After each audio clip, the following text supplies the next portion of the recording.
જય મેલડી માતાજી મિત્રો, હું છું લોક સાહિત્યકાર ભાનુભાઈ ડાંગર અને અત્યારે હું આવી ગયો છું રાજકોટથી અમદાવાદ તરફ જતા સાયલા ગામથી 10 કિલોમીટરના અંતરે આવેલ વસ્ત્રી ગામના પાદરમાં, જ્યાં હામાકાંઠાના મેલડીમાં બેઠા છે. તો આવો આપણે મંદિરમાં જઈએ અને માતાજીનો ઇતિહાસ જાણીએ અને માતાજીના દર્શન કરી લઈએ. આ મંદિરનો ઇતિહાસ 250 વર્ષ જૂનો છે. આમ જોવા જઈએ તો 250 વર્ષ પહેલાં આ વસ્તડી ગામ છે એ ભાવનગર જિલ્લાની હદમાં આવતું હતું અને ભાવનગરના રાજવી તખતસિંહજી ગોહિલે આ ગામના મુખી તરીકે પોતાના વિશ્વાસુ એવા વીરાજી ગોહિલને અહીંયા મુખી તરીકે નિયમાતા. અને આ મુખીની દીકરી સોનબાઈ છે, એમને આ માતાજી પ્રગટ થયા હતા. ઘણી બધી આપણે વાતો કરશું, પણ આવો પહેલાં આપણે મંદિરમાં જઈએ અને માતાજીના દર્શન કરીએ. ખૂબ જ સરસ મજાનું અને રળિયામણું મંદિર છે આ. શરૂઆતમાં જો બાપા સીતારામ પણ અહીંયા બેઠા છે, બજરંગદાસ બાપા. જય બજરંગદાસ બાવલિયા. આ મંદિરમાં દર રવિવાર અને મંગળવારે ભાવિકોનું ઘોડાપુર ઉમટે છે અને જેણે માનતાના તાવા માનેલા હોય છે એવા સેંકડો લોકો અહીંયા દર રવિવારે અને મંગળવારે અહીંયા તાવા કરે છે. અમુક ભાવિકોએ બોકડાની માનતા કરી હોય એ પણ તેઓ પોતાના બોકડાને અહીંયા રમતા મૂકી દે છે. આ જગ્યાએ બલિ પ્રથા બંધ છે, બલિ નથી ચડાવાતી, પણ માતાજીના પટાંગણમાં આવી અને બોકડાને રમતો મૂકી દઈએ એટલે માતાજી એમની માનતા સ્વીકારી લે છે. ખોટી અંધશ્રદ્ધા કે દોરા ધાગામાં આ જગ્યા માનતી નથી. વિશ્વાસે વાણ હાલે એવું આ મંદિર છે. અહીંયા મેલડી માતાજીના ભુવા ગોહિલ પરિવારમાંથી છે અને જે લોકોએ માનતા કરી હોય કે અમારું વ્યવસાય નથી થતું, અમારે સંતાન નથી થતા, એ માતાજીને માનતા માને તો માતાજીની મનોકામના પૂર્ણ કરે છે. અને પછી એ લોકો પોતાના ફોટા અહીંયા મૂકી જાય છે. જો હજારો ફોટો અહીંયા ટીંગાડેલા છે, જેને પારણું બંધાણું હોય, જેના વ્યવસાય થઈ ગયા હોય, ઘણા બધા ફોટા છે અહીંયા. આ જો બકરાઓ નિર્ભય રીતે અહીંયા ચરી રહ્યા છે, કારણ કે માતાજીના ખોળે રમતા મૂકી દીધેલા હોય છે. માતાજીના છે આ. સરસ મજાનું મંદિર છે મેલડી માતાજીનું. વસ્તડીના હામાકાંઠે આ મંદિર આવેલું છે અને હામાકાંઠાવાળી મેલડી તરીકે ઓળખાય છે. અહીંયા મોગલમાંનો થાપો છે અને મેલડીમાંનો થાપો છે. જય માં મેલડી. જય મેલડી માતાજી. આમ તો આ દેવી પૂજકના મેલડીમાં છે.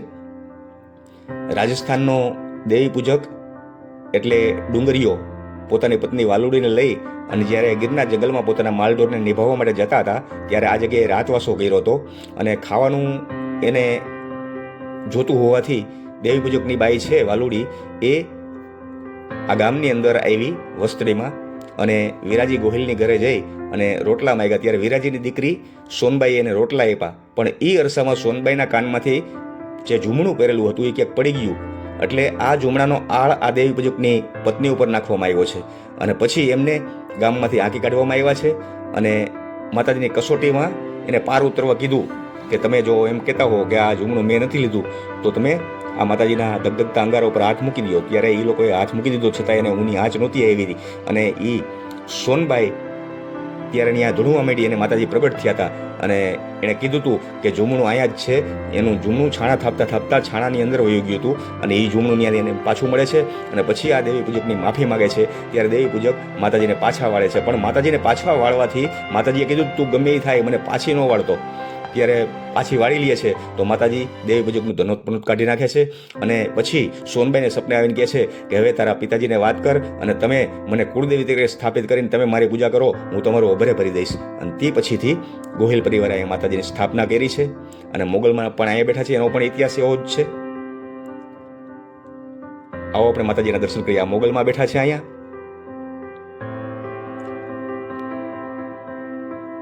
અહીંયા તાવા કરવામાં આવે છે, માતાજીને નિવેદ ધરવામાં આવે છે. અહીંયા જો આપણે જોઈ રહ્યા છીએ આ ભાઈ, આ તાવાની પ્રસાદી છે, નાળિયેરની પ્રસાદી છે, આ ઢોસો બનાવેલો છે. જય માતાજી. અહીંયા પણ માતાજીનું સ્થાનક છે.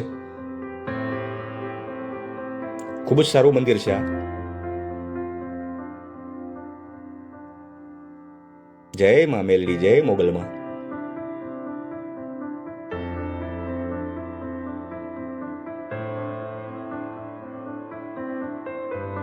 જય શ્રી મેલડીમાં. અહીંયા બધા દર્શનાર્થીઓ આવ્યા છે. આ જો જયેશભાઈ રબારી, નારણભાઈ આહિર, બલદેવ ખટાણા, રાહુલભાઈ, ઘનશ્યામભાઈ આલ, સોંડાભાઈ રબારી, જયેશ મહારાજ દુધરેજિયા, આ બધા દર્શન કરવા આવ્યા છે.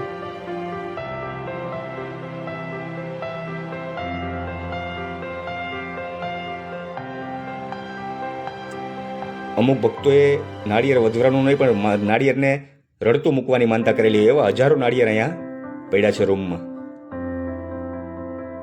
પછી અમુક સમય પછી આ નાળિયેરનો હવન કરી નાખવામાં આવે છે.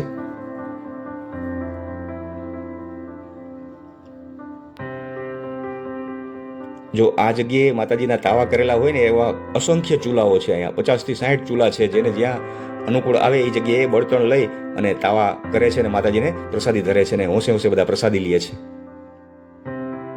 ખૂબ જ વિશાળ પટાંગણ છે આ. બેસવાની જગ્યા પણ એવી છે. આખા મંદિરમાં બધે છાંયો છે. જો બધે બાકડા મૂકવામાં આવેલા છે. આ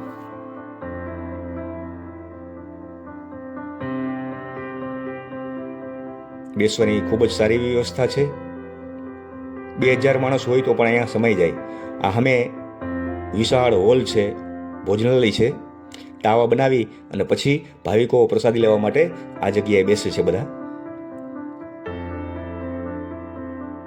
જો અત્યારે બહારથી મહેમાન આવ્યા છે, એવો પોતાની સાથે આ સામગ્રી લઈ આવ્યા હતા, અહીંયા ભોજન બનાવી અને હોંશે હોંશે આરોગ્ય રહ્યા છે.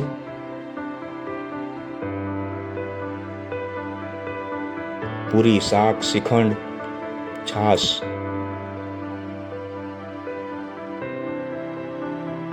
જય માતાજી.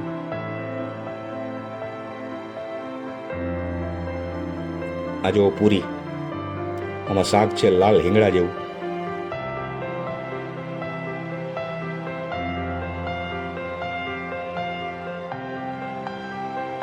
ઠંડી ઠંડી છાશ. આ ભાઈ બધા શ્રીખંડ આપી રહ્યા છે.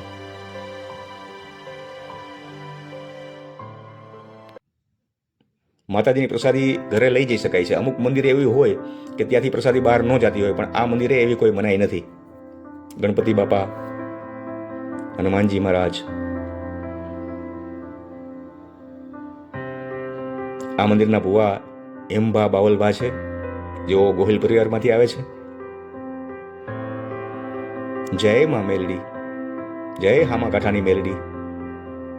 હામાકાંઠાની મેલડી એટલે આકા પહા. આજુબાજુના ગામમાં કોઈને કાંઈ વસ્તુ ખોવાઈ ગઈ હોય અને આ મેલડીમાંની માનતા કરે એટલે એને અઠવાડિયામાં એની વસ્તુ મળી જાય છે. હજુ બોકડાની મૂર્તિ પણ અહીંયા મૂકવામાં આવેલી છે. માતાજી દરેક ભક્તોની મનોકામના અહીંયા પૂર્ણ કરે છે અને પછી ભક્તો માતાજીને નૈવેદ્ય રૂપે તાવો ધરવે અહીંયા તાવો કરવા આવે છે. જો આ બોકડો. બલિ પ્રથા બંધ છે અહીંયા, પણ કોઈ માનતા કરી હોય એટલે રમતો મૂકી દે છે. અહીંયા જો ખાણીપીણીની લારીઓ પણ છે.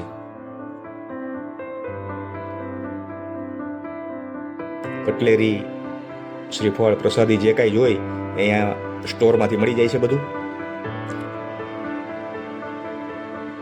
આ સામે ફોટો સ્ટુડિયો છે. કોઈને ફોટા પડાવવા હોય, વિડીયો ઉતારવો હોય, બધું કામ અહીંયા થઈ જાય છે.